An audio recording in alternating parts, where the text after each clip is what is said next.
ఇచ్చేసినటువంటి మీ అందరికీ మన ప్రభువును రక్షకుడును అయినటువంటి యేసు క్రీస్తు వారి నామమున వందనాలు తెలియజేస్తున్నాను. ఈరోజు ముందుగా ప్రకటించబడినట్లుగా ఒక చక్కటి అంశాన్ని గురించి వాక్యం ద్వారా మనం అందరం కలిసి పరిశుద్ధ గ్రంథంలోని లేఖనాలను పరిశీలిస్తూ నేర్చుకునే ప్రయత్నం చేద్దాం. క్రైస్తవుడు నేర్చుకోవలసినటువంటి బోధ, క్రైస్తవుడు నేర్చుకోవలసినటువంటి బోధ అనేటువంటి ఈ అంశం మీద పరిశుద్ధ గ్రంథంలో నుండి ఆయన మాటలను మనం పరిశీలిస్తూ నేర్చుకుందాం. ఈరోజు క్రైస్తవులుగా మనం అందరము సర్వలోకంలోనికి వెళ్ళి సర్వ సృష్టికి సువార్తను ప్రకటించమని ప్రభువుల వారు చెప్పారు. మరి ఆ సువార్త మనము ప్రకటించాలంటే ముందుగా నేర్చుకోవాల్సినటువంటి అవసరం ఉన్నది, ఆ ప్రాధాన్యత ఉన్నది అని దేవుని వాక్యం మనకు సెలవిస్తా ఉంది. ఎందుకనంటే ప్రారంభంలో మనం చూసినట్లయితే యేసుక్రీస్తు వారి దగ్గర అపోస్తులుగా ఉన్నటువంటి శిష్యులు, వారు విద్య లేనటువంటి వారు, జాలర్లు, చేపలు పట్టేవారు. అటువంటి వారిని యేసుక్రీస్తు వారు ఏం చెప్పారనంటే, ఇదిగో మిమ్ములు మనుషులను పట్టేటువంటి వారినిగా చేస్తాను.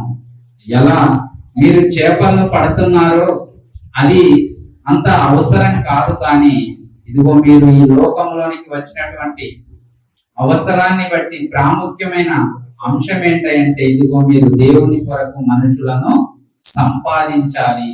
వాళ్ళను దేవుని సన్నిధిలోనికి తీసుకొని రావాలంటే అది ఏ విధంగా చేయాలి అనే విషయాన్ని నేను మీకు నేర్పిస్తాను అని శిష్యులకు నేర్పించినట్లుగా మనం చూస్తాం.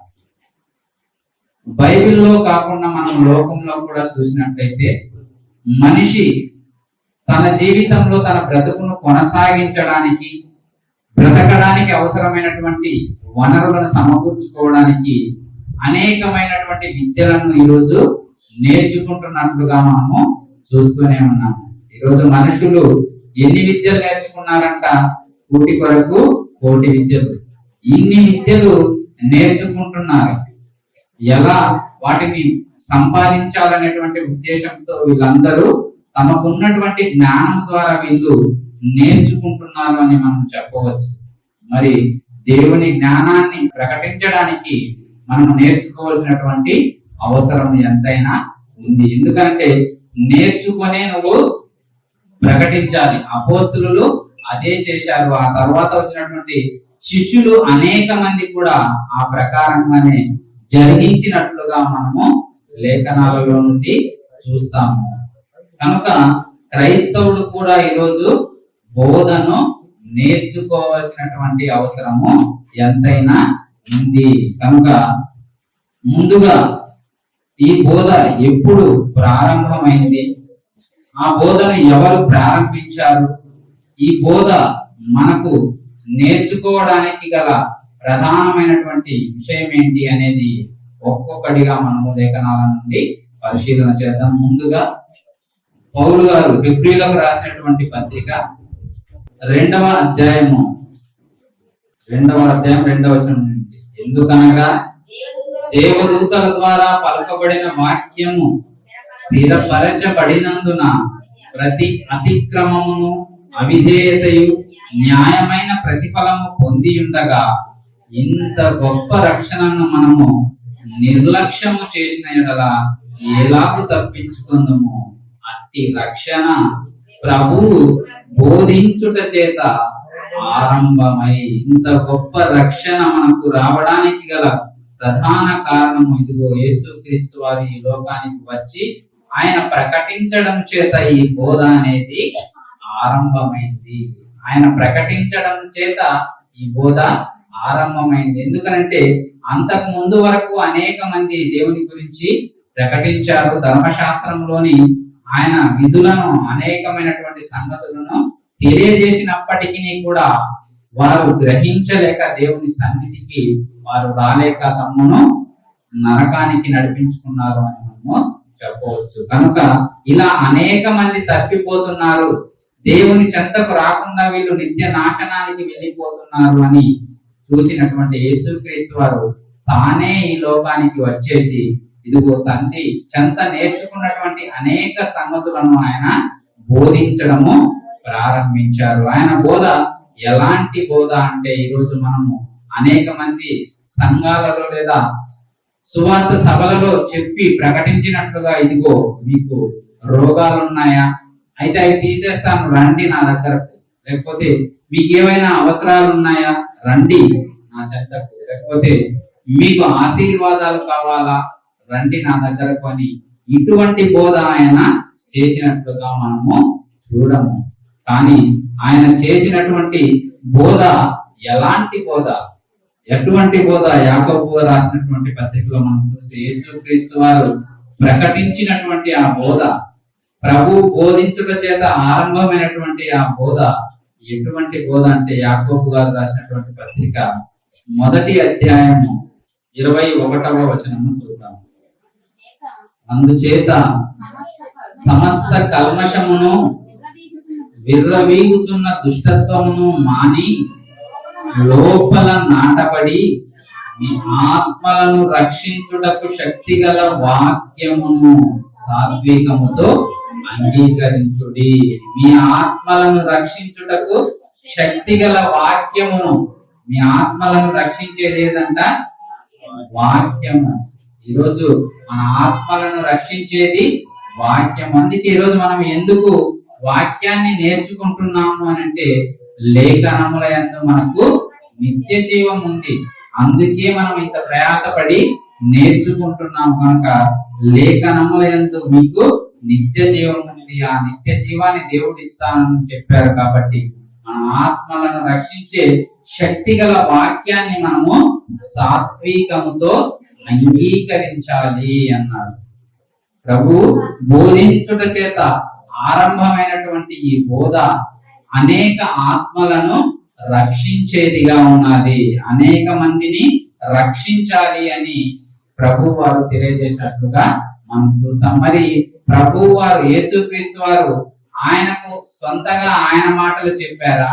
ఆయన మరెవరి దగ్గరైనా నేర్చుకున్నారా? యేసుక్రీస్తు వారు స్వయాన ఆయననే ప్రకటించారా, లేకపోతే మరెవరి దగ్గరైనా ఆయన నేర్చుకున్నారా అనే విషయాన్ని కూడా మనము లేఖనాలలో నుండి చూసినట్లయితే యోహాను సువార్త 7వ అధ్యాయము 16వ వచనము, అందుకు యేసు నేను చేయు బోధ నాది కాదు, నన్ను పంపిన వానిదే.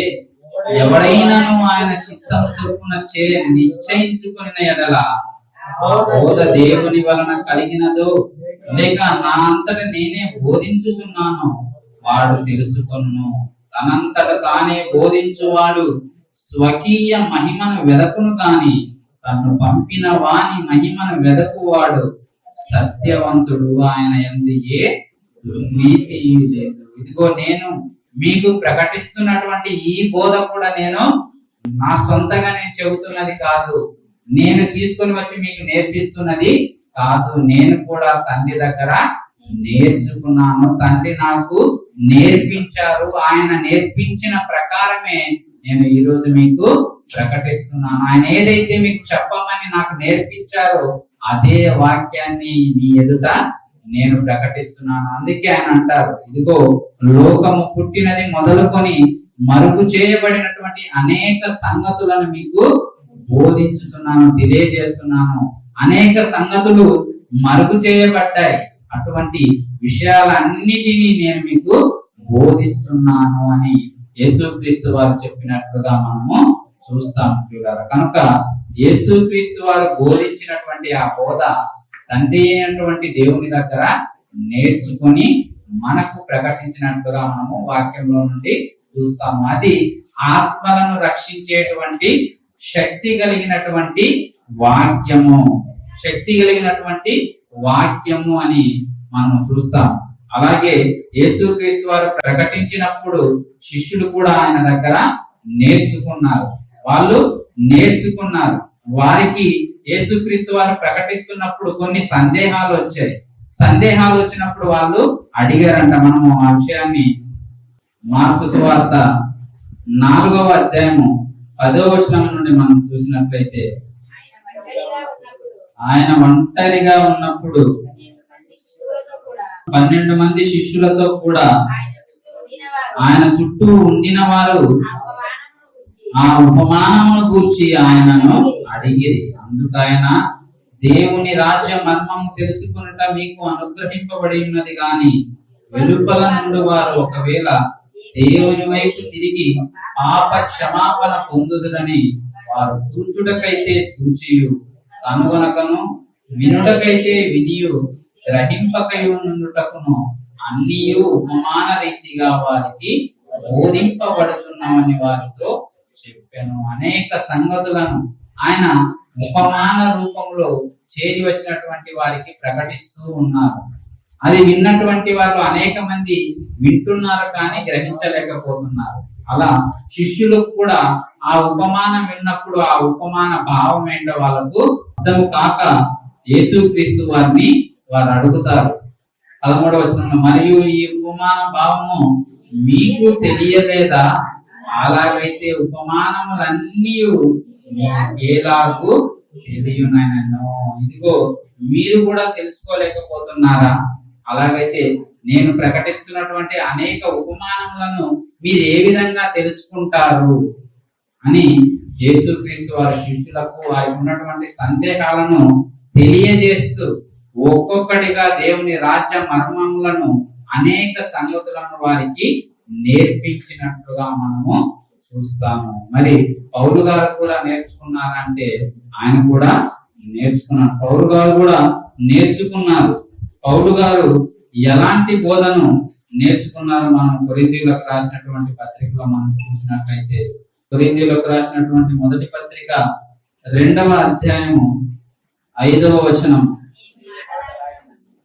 మీ విశ్వాసము మనుష్యుల జ్ఞానమును ఆధారము చేసుకొనక దేవుని శక్తిని ఆధారము చేసుకొని ఉండవలనని నేను మాట్లాడినను, సువార్త ప్రకటించినను, జ్ఞానయుక్తమైన తీయని మాటలను వినియోగింపక పరిశుద్ధాత్మయు దేవుని శక్తియు కనపరచు దృష్టాంతములనే వినియోగించి తిని. ఇదిగో జ్ఞానయుక్తంగా తీయని మాటలు, ఇదిగో వచ్చినటువంటి మనుషులను నేను సంతోష పెట్టాలి, వాళ్ళు వినే విధంగా వాళ్ళకు తోచినటువంటి మాటలు నేను చెప్పాలి అని నేను ఆ ప్రకారం చేయక దేవుని శక్తిని ఆధారం చేసుకొని, ఇదిగో దేవుని వాక్యం ద్వారానే ఒక వ్యక్తి మారతాడు. ఆ వాక్యం వింటేనే ఆ మనిషి మారతాడే తప్ప నా సొంత జ్ఞానం చేత నేను ఏమి చెప్పినా వాళ్ళు మారరు. అందుకే నేను పరిశుద్ధాత్మయు దేవుని శక్తియు కనపరచు దృష్టాంతములని వినియోగించి తిని. ఇదిగో నేను ఎలా ప్రకటించాలో, ఎందుకోసం నన్ను యేసుక్రీస్తు వారు సెలెక్ట్ చేసుకొని నన్ను ఈ యొక్క లోకంలో అపోస్తులుడు కాకపోయినప్పటికీ నాకు ఆ అవకాశాన్ని ఆయన ఎందుకు ఇచ్చారు అని అంటే, ఇదిగో అన్య జనుల మధ్య నేను ఆయన నామాన్ని ప్రకటించి వారందరూ కూడా ఆయన చెంతకు వచ్చే విధంగా చేయాలి అంటే సర్వలోకములో ఉన్నటువంటి ఆయన జ్ఞానాన్ని ఉపయోగించి ఆ యొక్క శక్తిని తెలుసుకునే విధంగా వారిని చేయాలనేటువంటి ఉద్దేశంతో నేను ప్రకటించానే తప్ప జ్ఞానయుక్తమైనటువంటి తీయని మాటలను నేను ఎప్పుడూ ఉపయోగించలేదు అని పౌలు గారు చెప్పడం మనం చూస్తాం. అలా నిజంగా ఆయన చెప్పినటువంటి బోధను యేసుక్రీస్తు వారు తండ్రి దగ్గర నేర్చుకొని ప్రకటించినటువంటి ఆ వాక్యాన్ని విని ప్రకటించినటువంటి వీళ్ళు నిజంగా చెబుతున్నప్పుడు అనేక మంది ఆశ్చర్యపోయారు. యేసుక్రీస్తు వారు ఆయన సువార్త చెబుతున్నప్పటి రోజుల్లోనే సమాజ మందిరంలోనికి వెళ్ళి ఆయన సువార్త బోధిస్తా ఉంటే ఆ మాటలు వినినటువంటి వారు ఏమంటున్నారో మనం మత్తయి సువార్త 7వ అధ్యాయం చూసినట్లయితే, మత్తయి సువార్త 7వ అధ్యాయము 28, 29 వచనాలు చూద్దాం. యేసు ఈ మాటలు చెప్పి ముగించినప్పుడు జన సమూహములు ఆయన బోధకు ఆశ్చర్యపడుచుండిరి. ఏలైనగా ఆయన వారి శాస్త్రుల వలె కాక అధికారము గల వాని వలె వారికి బోధించాను. నిజంగా ఆయన ప్రకటిస్తూ ఉంటే, ఆయన చెబుతూ ఉంటే దేవుని గురించినటువంటి అనేక మాటలు సమాజ మందిరములలో ప్రజల మధ్య ప్రకటిస్తూ ఉన్నప్పుడు అది వినిన వారందరికీ ఆశ్చర్యం వచ్చేసిందంట. నిజంగా ఏంటి నా ఇంతవరకు ఎవరు చెప్పలేదే, అటువంటి సంగతులన్నీ ఈయన ఈరోజు తెలియజేస్తున్నారు. నిజంగా ఎంత ఆశ్చర్యము అన్నట్టుగా వాళ్ళందరూ విని ఆశ్చర్యపోయారంట. యోహాను సువార్తలో మరొక మాట మనం చూస్తే, యోహాను సువార్త 7వ అధ్యాయం 14వ వచనం, సగము పండుగైనప్పుడు యేసు దేవాలయంలోనికి వెళ్ళి బోధించుచుండెను. యూదులు అందుకు ఆశ్చర్యపడి చదువుకొనని ఇతనికి ఈ పాండిత్యము ఎట్లు వచ్చెనని చెప్పుకొనిది. అందుకు యేసు, నేను చేయబోద నాది కాదు, నన్ను పంపిన తండ్రియే. నిజంగా ఆయన వెళ్ళి ప్రకటిస్తా ఉంటే విన్న వారందరూ ఆశ్చర్యపోతున్నారంట. ఏంటి నేను ఇలా చెబుతా ఉన్నాడు, ఈయన చదువుకోలేదు అన్నట్టుగా వాళ్ళు ఆశ్చర్యంగా ఆయన వైపే చూస్తున్నారంట. నిజంగా అటువంటి బోధ మనం ఈరోజు సమాజంలో ప్రకటిస్తే నిజంగా వినేటువంటి అన్యులైనటువంటి వారందరూ కూడా ఆశ్చర్యపోతారు, ఆ మాటలకు ఆశ్చర్యపోతారు. నిజంగా దేవుని సంకల్పము నా మీద ఈ విధంగా ఉందా, ఇంత గొప్ప రక్షణను నాకు అందించాలని ఆయన అంత పరితపిస్తున్నాడు అనేటువంటి ఆలోచన ప్రతి ఒక్కరిలో కలుగుతాదని దేవుని మాటలు మనకు సెలవిస్తున్నాయి. అలా కాకుండా మనం చేసేటువంటి క్రియల ద్వారా ఈరోజు అనేక మంది చేస్తున్నటువంటి దేవుని పేరు చెప్పి అనేక మంది క్రైస్తవులు ఈరోజు సమాజంలో చేస్తున్నటువంటి క్రియలను బట్టి దేవుని నామము దూషిస్తా ఉన్నారు. వాళ్ళు దేవుని దగ్గరకు రావటం లేదు. వాళ్ళు నిజంగా ప్రశ్నిస్తున్నటువంటి ప్రశ్నలకు వీళ్ళు సమాధానం చెప్పలేనటువంటి పరిస్థితిలో ఉన్నారు. ఎందుకనంటే వాళ్ళు అడుగుతున్నారు, నిజంగా ప్రశ్నిస్తూ ఉన్నప్పుడు స్వస్థతల విషయంలో కొందరు డైరెక్ట్ గానే వెళ్ళి, ఇదిగో మీరు కనబడని రోగాలన్నిటిని మీరు స్వస్థపరుస్తామంటున్నారు, ఇదిగో నా శరీరంపై ఒక చిన్న గాయం ఏర్పడింది, మీరు తొలగిస్తారా అని వాళ్ళు డైరెక్ట్ గా ప్రశ్నిస్తానే ఉన్నారు. నిజంగా మీరు చేయండి, అలాంటప్పుడు హాస్పిటల్స్ ఎందుకు, డాక్టర్లు ఎందుకు, మందులు ఎందుకు అని వాళ్ళు ప్రశ్నిస్తున్నారు. మనకు దేవుని పేరు చెప్పి లేకపోతే దేవుని యందు మనకున్న విశ్వాసం బట్టి మనకు తగ్గదు, అది స్వస్థపరచబడదు అని కాదు, కానీ గాయపరచువాడు స్వస్థపరచువాడు ఆయనే. కానీ నీకు కాలాన్ని బట్టి ఆయన ఏర్పాటు చేసిన పరిస్థితి ఏంటంటే, ఇదిగో నువ్వు ఈ కాలంలో నువ్వు మందులు వేసుకుంటేనే నువ్వు బాగుపడతావు. మన పూర్వకాలంలో చూస్తే కొందరు కొన్ని మందులకు నాటు వైద్యం వాడేవారు. చేలలో ఏదైనా పాము వచ్చిన, తేలు పుట్టిన కొంతమంది నాటు వైద్యం వాడేవారు. కానీ అవి ఇప్పుడు మానిపోయి ఇప్పుడు కొత్తగా మెడిసిన్ వచ్చింది, డాక్టర్లు ఉన్నారు, వాళ్ళ సలహాల మేరకు మందులు మనము తీసుకోవాలి. అలా తీసుకుంటేనే నువ్వు రక్షింపబడతావు. కనుక కాలాన్ని బట్టి పరిస్థితులను బట్టి మార్పు చెందుతున్నటువంటి మాటలను బట్టి నువ్వు దేవుని వాక్యం ఏం సెలవిస్తుంది అనేది నువ్వు తెలుసుకోకుండా నేర్చుకోకుండా అన్యుల మధ్య ఎప్పుడో జరిగినటువంటి సంగతులను మనం ఈరోజు ప్రకటిస్తే నిజంగా వాళ్ళు చూసి, నిజంగా సోషల్ మీడియాలో మనం చూస్తే వాళ్ళు ట్రోల్స్ చేస్తూ ఆనందపడతా ఉన్నారు, అదొక అపహాస్యం చేస్తూ నిజంగా ఆయన నామాన్ని దూషించే విధంగా వాళ్ళ మాటలు ఉంటున్నాయి అని మనము చెప్పవచ్చు పిల్లలు. కనుక మనము ఆ విధంగా ఉండకూడదు. నిజంగా యేసు క్రీస్తు వారు ప్రకటించినటువంటి ఆ బోధనే మనము ఈరోజు నేర్చుకొని ప్రకటిస్తే నిజంగా వినేటువంటి వారందరూ ఆశ్చర్యపడిపోయేవారు. ఆ రోజు అపోస్తులు వెళ్ళి ప్రకటిస్తూ ఉంటే వాళ్ళని చూసినటువంటి ప్రజలు ఏమన్నారంటే, ఇదిగో భూలోకమును తలక్రిందులు చేయవారు ఇక్కడికి వచ్చి ఉన్నారు. వారు భూలోకాన్ని తలక్రిందులు చేశారంట, తలక్రిందులు చేయగలరు అని కూడా వాళ్ళు చెబుతున్న బోధన బట్టి విని విశ్వసించారు. ఒకరోజు ఎప్పుడో జరిగిందని ఒకరోజు యెహోషువ గారు సూర్యుడిని చంద్రుణ్ణి ఆపారు. మనం ఈ రోజు అలాగే ఇదిగో దేవునికి ప్రార్థన చేస్తూ సూర్యుడా ఆగిపో, చంద్రుడా నువ్వు ఆగిపో అంటే ఈ కాలంలో అది జరగదు. అలాగే ఒక ఏలియా గారు 3.5 సంవత్సరములు వర్షాన్ని ఆపివేశారు. దేవునికి ప్రార్థన చేసి, వర్షమా ఇదిగో నువ్వు 3.5 సంవత్సరములకు ఈ ప్రాంతంలో ఇక కురియకూడదు, మంచైనా కూడా ఈ ప్రాంతంలో పడకూడదని ఆయన ప్రార్థన చేసినప్పుడు ఆ పరిస్థితి జరిగింది. మనం ఇప్పుడు అలా విధంగా చేయాలంటే ఆ పరిస్థితి ఇప్పుడు రాదు. కనుక కాలాన్ని బట్టి దేవుడు చేసిన మార్పులను నువ్వు గమనించి బోధ చేయాలి తప్ప వాక్యంలో ఉన్నదానిని అది తప్పిపోకుండా తొలగిపోకుండా ఉన్న వాక్యాన్ని మనము సరి చేసుకొని చెప్పాలి తప్ప లేని దానిని మనము ప్రకటించకూడదు.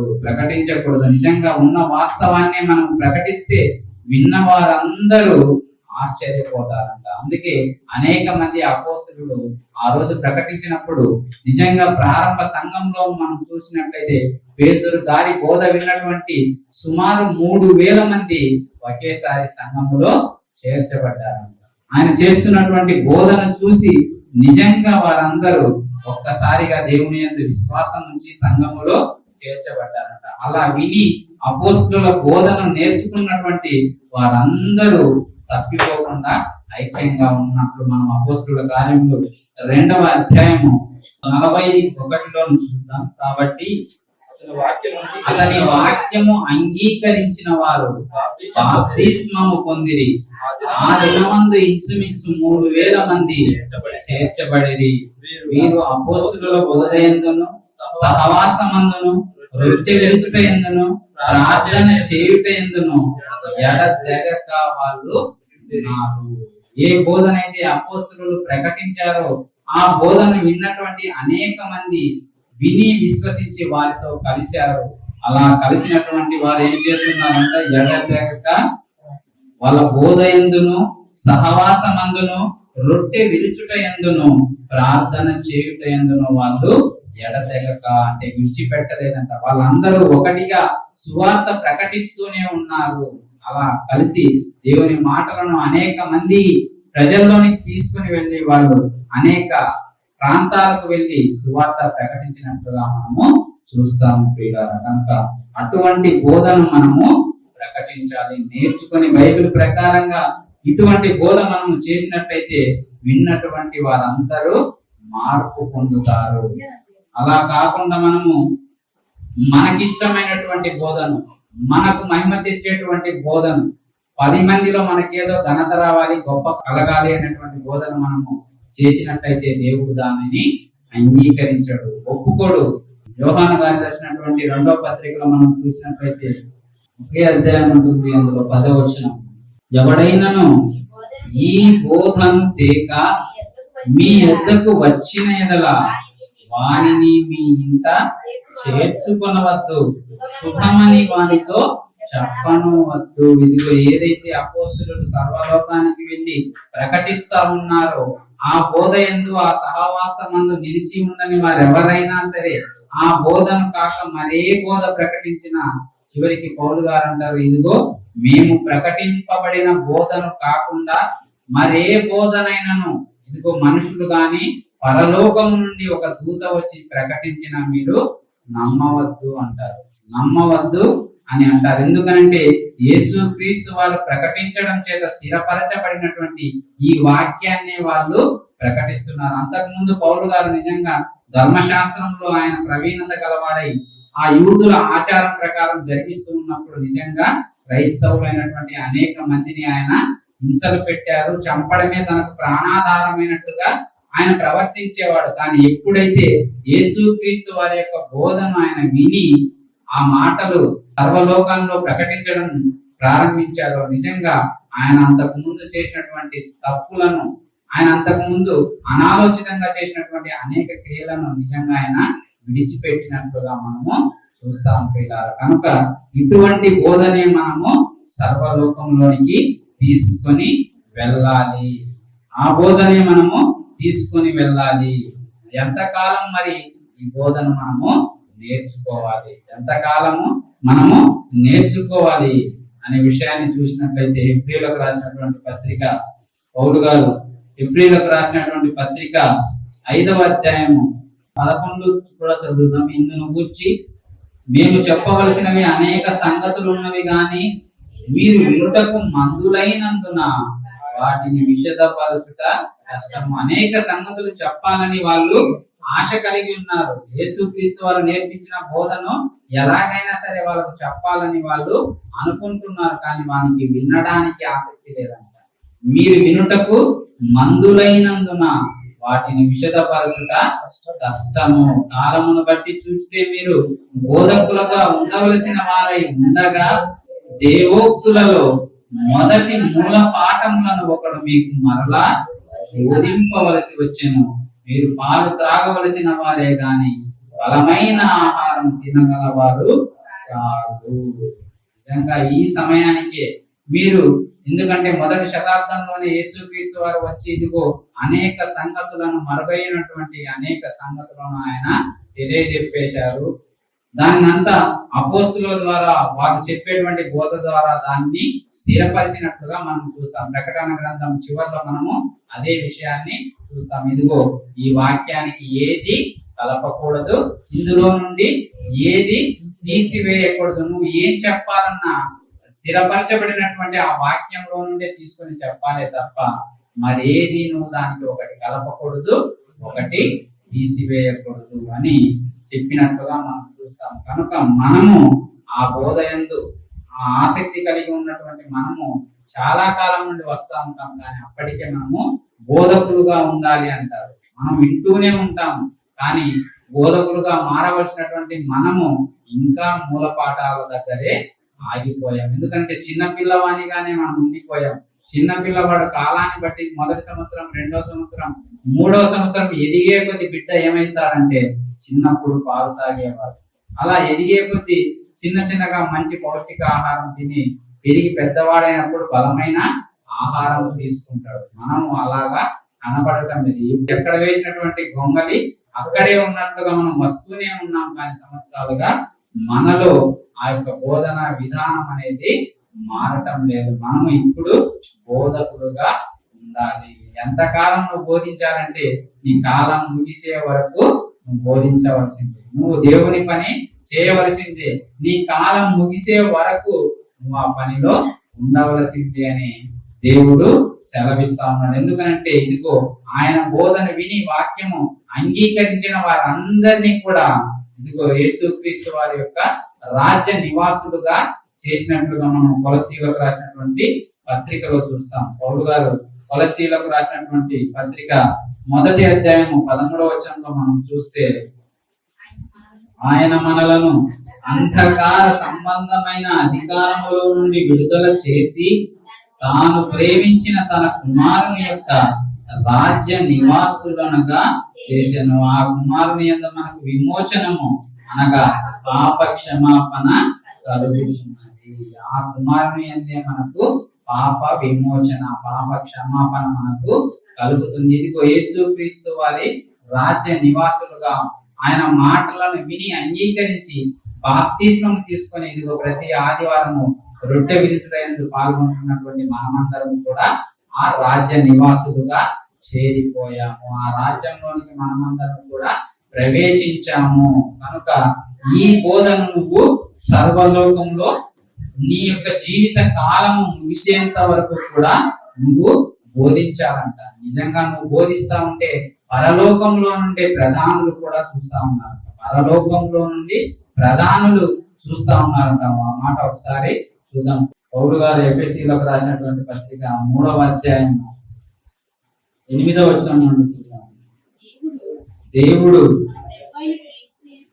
మనం ప్రభువైన క్రీస్తు యేసునందు చేసిన నిత్య సంకల్పము చొప్పున పరలోకములో ప్రధానులకును అధికారులకును సంఘము ద్వారా తన యొక్క నానా విధమైన జ్ఞానము ఇప్పుడు తెలియబడవలనని ఉద్దేశించి శోధింప శక్యము కాని క్రీస్తు ఐశ్వర్యమును అన్య జనులలో ప్రకటించుటకును సమస్తమును సృష్టించిన దేవుని యందు పూర్వకాలము నుండి మరుగై ఉన్న మర్మమును కూర్చిన ఏర్పాటు ఎట్టిదో అందరికి తేటపరచుటకును పరిశుద్ధులందరిలో అత్యల్పుడనైన నాకును ఈ కృప అనుగ్రహించెను. ఆయన అనుగ్రహించెను. పరలోకములో ప్రధానులకును అధికారులకును సంఘము ద్వారా తన యొక్క నానా విధమైనటువంటి జ్ఞానము సంఘములో మనం ప్రకటిస్తుంటే ఆయన జ్ఞానాన్ని మనం సృష్టిలో నుండి అనేక విధాలుగా ప్రకటిస్తూ ఉంటే నిజంగా అది వినాలని పరలోకంలో ఉన్నటువంటి ప్రధానులు అధికారులు కూడా వాళ్ళు మన వైపు చూస్తా ఉన్నారు. అంత గొప్ప ఆధిక్యతను సంఘానికి దేవుడు కల్పించాడు. ఆ సంఘంలో అటువంటి బోధ ప్రకటించాలి అని దేవుడు కోరుకున్నాడు. అందుకే మనము పాత నిబంధనలో కూడా చూస్తాం, ఇదిగో యెహోవా యందలి భయభక్తులు గలవారు మాటలాడుకొనుచుండగా ఆయన పరలోకములో నుండి చూసి చెవియొగ్గి ఆలకించెను అంటాడు. అంటే నిజంగా ఆయన గురించి మనం మాట్లాడుకుంటున్నామంటే ఎటువంటి మాటలు ఈరోజు ఆ పిల్లలు చెబుతా ఉన్నారు. వీళ్ళు సమాజంలోనికి వెళ్ళి నా గురించి ఎలాంటి మాటలు చెబుతా ఉన్నారు. నిజంగా నేను ఎంతటి శక్తిమంతుడనో, నా మహిమ ఐశ్వర్యం ఎటువంటిదో, నిజంగా నేను ఎలాంటి బల సంపన్నునో, నేను ఎలాంటి ప్రేమ గలవాడినో, ఈ విషయాలన్నీ వీళ్ళు నేను అనుకున్నట్లుగా వీళ్ళు ప్రకటిస్తున్నారా లేదా అనే విషయాన్ని కూడా దేవుడు పరలోకంలో నుండి విని చెవియొగ్గి ఆలకిస్తున్నాడంట. అలాంటి పనులు చేసే వారందరూ ఎక్కడ ఉన్నారు, అలాంటి వారు జరిగిస్తున్నటువంటి కార్యాలను కూడా ఆయన చూసి చెవియొగ్గి ఆలకిస్తానని చెబుతా ఉన్నాడు. కనుక ఆ విధమైనటువంటి బోధను మనము ప్రకటించే వారముగా ఉండాలి. ఈరోజు బోధ అనేది నువ్వు ఉచితముగానే ప్రకటించాలి. ఈరోజు బోధ అనేది నువ్వు సర్వలోకంలోనికి వెళ్ళి సర్వ సృష్టికి సువార్తను ఉచితముగానే ప్రకటించాలంట. నువ్వు ఉచితంగానే చేయాలని చెబుతారు. పౌలు గారు ఆ మాటను మనకు ఒకసారి చూద్దాం. పౌలు గారు కొరింథీయులకు రాసినటువంటి మొదటి పత్రిక 9వ అధ్యాయము 18వ వచనం, అట్లయితే నాకు జీతమేమి, నేను సువార్తను ప్రకటించున్నప్పుడు సువార్త యందు నాకున్న అధికారమును పూర్ణముగా వినియోగపరచకుండా సువార్తను ఉచితముగా ప్రకటించుటయే నా జీతము. నేను అందరి విషయము స్వతంత్రుడనై ఉన్నను, ఎక్కువ మందిని సంపాదించుకొనుటకై అందరికి నన్ను నేనే దాసునిగా చేసుకుంటుని. సువార్తను ఉచితముగా ప్రకటించుటయే నా జీతము. ఇదిగో నేను నేర్చుకున్నటువంటి బోధను అనేక మంది విశ్వసించి వారందరూ దేవుని చెంతకు వచ్చేలాగా నేను చేయడమే నా పనికి గల జీతము. అది దేవుడు నాకు ఇస్తానని చెప్పారు, వాగ్దానము చేశారు. కాబట్టి అటువంటి బోధను నేను ఈరోజు అందరికీ ఉచితముగానే ప్రకటిస్తున్నాను. నిజంగా ఆయన పగులు ఆయన జీవనానికి అవసరమైనటువంటి ఉపాధి కల్పించుకొని ఏదో ఒక పని చేసుకొని డేరాలు కుట్టడం కానీ మరొక ఏదైనా పని చేసుకొని ఆయన తను తాను పోషించుకోవడమే కాకుండా సువార్త పనిలో ఆయనతో ఉన్నటువంటి వారి కోసం కూడా ఆయన పని చేశారని వాక్యం సెలవిస్తాం. నిజంగా ఈ రోజు అటువంటి పరిస్థితిని మనం చూడగలమా అంటే లేదు.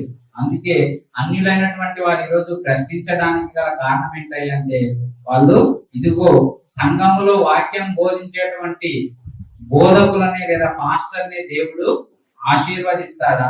సంఘములోనికి వచ్చేటువంటి సంఘస్థులను ఈరోజు ఆశీర్వదించడానికి వాళ్ళు డైరెక్ట్ గా ప్రశ్నిస్తున్నారు. దేనిని బట్టి అంటే ఇదిగో ఎందుకంటే సువార్తను ప్రకటించినటువంటి ఇతను ఈ రోజు చూస్తే నిజంగా కోటీశ్వరుడై విలాసవంతమైనటువంటి కార్లలో తిరుగుతున్నాడు. కానీ అతని దగ్గర వాక్యం నేర్చుకుంటున్నటువంటి సంఘంలోనికి వెళ్ళినటువంటి అనేక మంది విశ్వాసులు మాత్రము అదే పరిస్థితిలో బీదలుగానే ఉండిపోయారు అని చెప్తున్నారు. మరి ఏంటి ఈ వ్యత్యాసం? దేవుడు ఒకరిని ఒక విధంగా చూస్తాడా? దేవుడు పక్షపాత అంటే కాదు అని దేవుని వాక్యం సెలవిస్తా ఉంది. మరి ఎందుకు ఈ వ్యత్యాసం వస్తుంది అంటే సంఘంలో దేవుడు ఏ బోధన చేయమన్నాడో, ఏ కార్యాలను జరిగించమన్నాడో నిజంగా తనకున్న దానిలో నుండి తన సహోదరులైనటువంటి వారందరికీ పంచి పెట్టాలని దేవుడు చెప్పిన వాస్తవాలను మరుగున చేసి వీళ్ళ స్వకీయ మహిమను వెదక్కుంటూ ఈరోజు బోధలు ప్రారంభించారు. అటువంటి బోధను ప్రారంభించారు కనుకనే ఈరోజు సంఘాల్లో మనము అటువంటి బోధలే వింటా ఉంటాము. నిజంగా జనాలు కూడా అటువంటి వాటికి అట్రాక్ట్ అవుతా ఉంటారు, అటువంటి బోధనే అంగీకరిస్తారంట. పౌలు గారు నిజంగా ఆ మాటను తెలియజేస్తూ తిమోతికి హెచ్చరికగా తిమోతి గారు ఏమంటున్నారంటే, పౌలు గారు తిమోతికి రాసినటువంటి 2వ పత్రిక 4వ అధ్యాయము 3వ వచనంలో నుండి చూస్తే, ఎందుకనగా జనులు హితబోధను అనే ఆ ఫుట్ నోట్ల కింద మనకు దాని భావం రాశారు. ఆరోగ్యకరమైనటువంటి బోధను సహింపక దురద చెవులు గలవారై తమ స్వకీయ దురాశలకు అనుకూలమైన బోధకులను తమ కొరకు పోగు చేసుకొని సత్యమునకు చెవిని ఇయ్యక కల్పనా కథల వైపు తిరుగు కాలము వచ్చును. కల్పనా కథలు చెబితే నిజంగా బాగా అట్రాక్టివ్ గా అటెన్షన్ గా చూస్తారు. నిజంగా యూట్యూబ్ లో సోషల్ మీడియాలో మనం చూస్తే అటువంటి ట్రోల్స్ ను అనుజనమైనటువంటి వారు చూపిస్తూ హేళనగా నవ్వుకుంటా ఉన్నారు. కొందరు సువార్త ప్రకటిస్తూ అనేక మంది, వేల మంది ప్రజల మధ్య ఇదిగో నేను ఎగ్జామ్ రాయడానికి సిద్ధపడుతూ ఉన్నప్పుడు నేను చదువుకుంటూ ఉంటే నేను ఇలా పేజీలు తిప్పేస్తా ఉంటే యేసుక్రీస్తు వారి పక్క నుండి ఇదిగో నువ్వు ఇది చదువు, ఇది చదువు, ఇది చదువు అని ఆమె చెబుతా ఉన్నారంట. అంటే ఎంత వినడానికి కూడా హాస్యాస్పదంగా ఉంటారంటే యేసుక్రీస్తు వారి నా పక్క నుండి నువ్వు ఇది చదువమ్మా, ఇది వస్తుంది, ఏదైతే ఆమెకు ఆసక్తి లేదో అది తిప్పేసే అంటే అదే ఆమె తిప్పేసుకుంటూ వెళ్తే ఏదైతే ఆమె ఎగ్జామ్ లోకి వెళ్ళిందో చదివిందే వచ్చిందంట, ఏదైతే ఆమె వదిలేసిందో అది రాలేదంట. నిజంగా అవి చూస్తే మనం జోకర్లు బబ్బులు అంటారు. నిజంగా వాళ్ళు నవ్వుకుంటారు. దేవుని నామాన్ని హేళనకరంగా చేస్తున్నారంటే దేనిని బట్టి అంటే ఇటువంటి మాటలను బట్టి. అందుకే అది చెబుతుంటేనే జనాలకు ఆసక్తి. అందుకే ఎలా చేస్తున్నారంట, జనులు హితబోధను సహింపక దురద చెవులు గలవారై తమ స్వకీయ దురాశలకు తమకు అనుకూలమైన బోధకులను తమ కొరకు పోగు చేసుకొని సత్యమునకు చెవి యొక్కక కల్పనా కథల వైపు తిరుగు కాలము వచ్చును. కథలు చెప్తే ఆలకిస్తారు మనిషి, వాక్యం చెప్తే ఆలకించాడు. కానీ కథ రూపంలో చెప్పామనుకో, కథగా చెప్పామనుకో మంచిగా అటెన్షన్ తో వింటారు. ఒక సీరియల్లో ఎలా సస్పెన్స్ తో మనం చూపిస్తామంటే ఇదిగో రేపు ఏం జరుగుతుంది అన్నట్టుగా మనం సీరియల్ చూపిస్తే జనాలు అటెన్షన్ గా అదే సమయానికి చూడడానికి వాళ్ళు నిర్ణయించుకొని సిద్ధంగా ఉంటారు. అలా వీళ్ళను కూడా కల్పనా కథల వైపు తిప్పి వీళ్ళకు అనుకూలమైన బోధననే చేస్తా ఉన్నారంట. అందుకే పౌలు గారు తిమోతిని హెచ్చరిస్తా ఉన్నారు. 2వ వచనంలో మనం చూస్తే అదే అధ్యాయం 2వ వచనం, వాక్యమును ప్రకటించుము, సమయమందును అసమయమందును ప్రయాసపడము, సంపూర్ణమైన దీర్ఘశాంతముతో ఉపదేశించుచు ఖండించుము, గద్దించుము, బుద్ధి చెప్పుము. ఖండించాలి, తప్పు చెబుతున్నటువంటి వారిని బుద్ధి చెప్పాలి, వాక్యంతో వాళ్ళను సరిచేయాలి. ఎందుకంటే జనులు హితబోధను వీళ్ళు అంగీకరించట్లేదు. సత్యవాక్యం చెబితే వాళ్ళు వినటం లేదంట. అలా తప్పిపోయిన వారు కూడా కొందరు ఉన్నారు అని పౌలు గారు 9వ వచనంలో చెబుతారు. 4వ అధ్యాయం 9వ వచనంలో, నా యొద్దకు త్వరగా వచ్చుటకు ప్రయత్నం చేయము, దేమా ఇహలోకమును స్నేహించి నన్ను విడిచి తెస్సలోనికకు వెళ్ళెను, క్రేస్కే గలతీయకు తీతు దల్మతీయకును వెళ్ళెను, లూకా మాత్రమే నా యొద్ద ఉన్నాడు. ఎవరు? దేమా ఇహలోకమును స్నేహించి నన్ను విడిచి తెస్సలోనికకు వెళ్ళెను. నిజంగా అతను లోకాన్ని చూశాడు. స్థిరమైనటువంటి వాక్యాన్ని చేత పట్టుకొని ప్రకటిస్తూ ఉన్నటువంటి ఇటువంటి సమయంలో ఇదిగో దేమా అనేటువంటి ఈ వ్యక్తి ఇహలోకాన్ని ఆశించాడు, స్నేహించాడు. అందుకే మమ్మల్ని విడిచి వెళ్ళిపోయాడు అని దేమాను గురించి పౌలు గారు రాసుకొచ్చారు. కనుక నిజంగా సత్యవాక్యమును మనం ప్రకటిస్తూ ఉన్నప్పుడు ఉన్నది ఉన్నట్లుగా మనం చెప్పకపోతే జనులు మారరు. మనం మారినట్లుగా అనుకుంటాం, కానీ ఉన్నది ఉన్నట్లుగా వాళ్ళకు ప్రకటించకపోతే మేము దేవునిలో ఉన్నామని భ్రమలోనే వాళ్ళు తమ జీవిత కాలాన్ని ముగించుకుంటారు. అందుకే ఆయన మాట చెబుతున్నప్పుడు కొన్నిసార్లు మనం వింటున్నటువంటి వాక్యము ఇది మనకేమో అన్నట్లుగానే అనిపిస్తా ఉంటది. ఆయన మాటలు ఎలాంటివంట, బండను బద్దలు చేయు సుత్తి వంటివి కావా అంటారు. బండను బద్దలు చేయాలంటే ఏం కావాలి? మంచి సుత్తితో బలంగా కొట్టాలి. కొడితే తప్ప ఆ బండ పగలదు. కనుక ఈ బండకు దెబ్బ తగ్గుతుంది అని మనం ఒకవేళ శుద్ధి మెత్తగా దాన్ని కొట్టామనుకో ఆ బండ ఎప్పటికీ బద్దలవ్వదు. కనుక వాక్యంతో మనం ఏం చేయాలి? ఖండించాలి, గద్దించాలి, బుద్ధి చెప్పాలి. ఎందుకంటే జనులు హితబోధను సహించటం లేదు. వారు కల్పనా కథల వైపు తిరిగేటువంటి కాలము ఉంది కనుక వాళ్ళను సరి చేయాలంటే ఇదిగో యేసుక్రీస్తు వారు ఏ బోధ అయితే నేర్పించారో ఆత్మలను రక్షించే శక్తి గల వాక్యాన్ని మనము ఈరోజు ప్రకటించాలి. చివరిగా ఎఫెసీయులకు రాసినటువంటి పత్రిక 3వ అధ్యాయము పౌలు గారు చెప్పినటువంటి మాటను మనం చదివి ముగించుకుందాం. ఎఫెసీయులకు రాసినటువంటి పత్రిక 3వ అధ్యాయము 18వ వచనం. క్రీస్తు మీ హృదయములలో విశ్వాసము ద్వారా నివసించునట్లుగాను తన మహిమైశ్వర్యము చొప్పున మీకు దయచేయవలెననియు మీరు దేవుని సంపూర్ణత యందు పూర్ణులగునట్లుగా ప్రేమ యందు వేరుపారి స్థిరపడి సమస్త పరిశుద్ధులతో కూడా దాని వెడల్పు, పొడుగు, లోతు, ఎత్తు ఎంతో గ్రహించుకొనుటకును జ్ఞానమునకు మించిన క్రీస్తు ప్రేమను తెలుసుకొనుటకును తగిన శక్తి గలవారు కావాలననియు ప్రార్థించుతున్నాము. మీరు ఇటువంటి గొప్ప వ్యక్తులు కావాలి. జ్ఞానమునకు మించిన క్రీస్తు ప్రేమను, దేవుని శక్తిని గ్రహించగల గొప్పవారు మీరు కావాలనే అటువంటి బోధనే ఈరోజు మేము ప్రకటిస్తున్నాము అని పౌలు గారు ఆనాటి సమాజానికి, ఎఫెసీయులు అన్యజనులు అటువంటి ప్రజలకు ఆయన సువార్త ప్రకటించినట్లుగా మనము చూస్తాము. నిజంగా అటువంటి సువార్తను ఈరోజు మనం ప్రజల్లోకి తీసుకుని వెళ్తే అన్యులైనటువంటి వారు కూడా మారుతారు. అటువంటి మాటలు మనం సెలవిస్తే వాళ్ళు మారుతారు. దేవుని గురించి చెబితే ఎవరైనా మారుతారు. అలా కాకుండా మన గురించి, మన గొప్ప గురించి మనం మాట్లాడుతున్నప్పుడు ముందే మన వాళ్ళే అంటారు. ఏమంటారంటే చాలే నీ గొప్పలు చెప్పుకోవడం చాలు అని మనమే అంటాం. కనుక దేవుని గురించి ప్రకటించే వారముగా మనమందరము ఉండడం కోసం ఈరోజు క్రైస్ట్ చర్చ్ ఖమ్మం వారు ప్రతి మంగళవారం లేఖనాల పరిశోధన తరగతి ఎందుకు నిర్వహిస్తున్నారంటే అనేక మంది వినాలి, విన్నటువంటి వారందరూ నేర్చుకోవాలి. నేర్చుకున్నటువంటి ఈ వీరందరూ కూడా సత్యవాక్యాన్ని సరిగా విభజించి సర్వజనుల్లోకి ఈ మాటలు తీసుకొని వెళ్ళాలి.